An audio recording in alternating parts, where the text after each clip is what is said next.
Alright folks, buckle up because today we're talking about maybe the weirdest entry in the Christopher Reeve Superman saga, Superman 3, aka the one where things get really dumb really fast.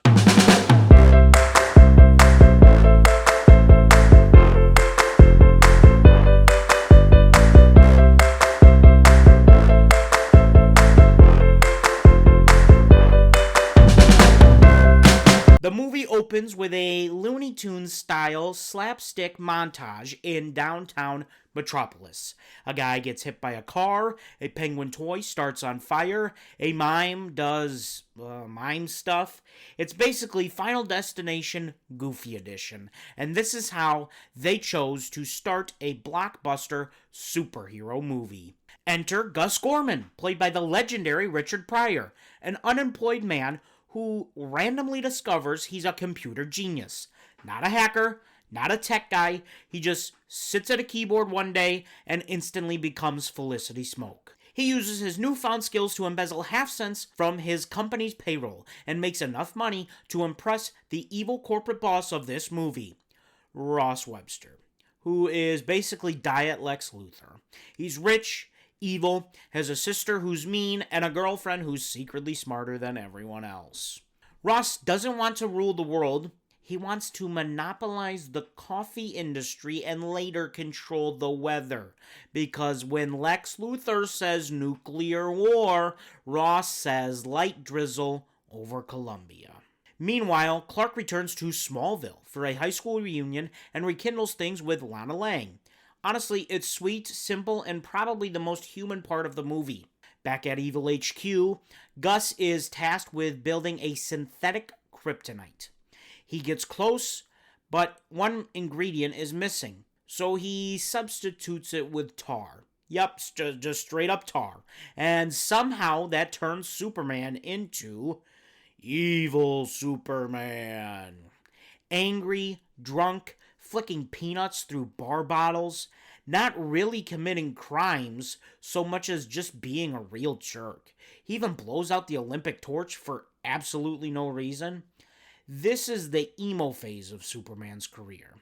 Eventually, evil Superman has a breakdown and splits, literally, in a junkyard fight between evil Superman and good Clark Kent.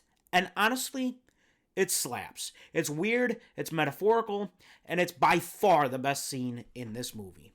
Now back to the, well, if you want to call it plot. Gus builds a supercomputer in a canyon, as one does, which turns sentient, tries to kill Superman, and even turns Ross's sister into a robo-zombie in a scene that definitely traumatized children for decades.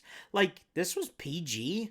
Superman blows up the computer with a bottle of acid he grabbed from Chekhov's chemical plant earlier in the movie, saves the day, and wraps things up with a bow and a wink. Of all the slapstick humor that this movie offers, and it offers a lot, the one that genuinely got me to laugh was of Superman's second trip to the Leaning Tower of Pisa in Italy.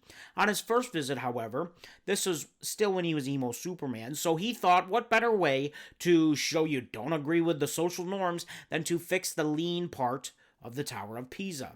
At the end of the movie, Superman decides to put the tower back the way it should be, which really upsets the tourist venue, who just switched all of their inventory over to the standing straight Tower of Pisa.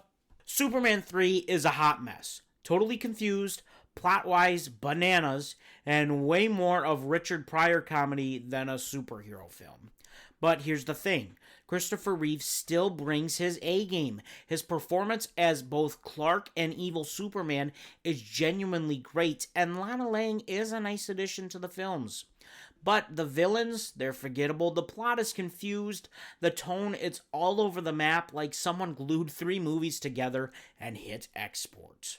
Well, if you enjoyed this recap, drop a like, subscribe for more classic movie reviews, and let me know in the comments, was evil Superman cool?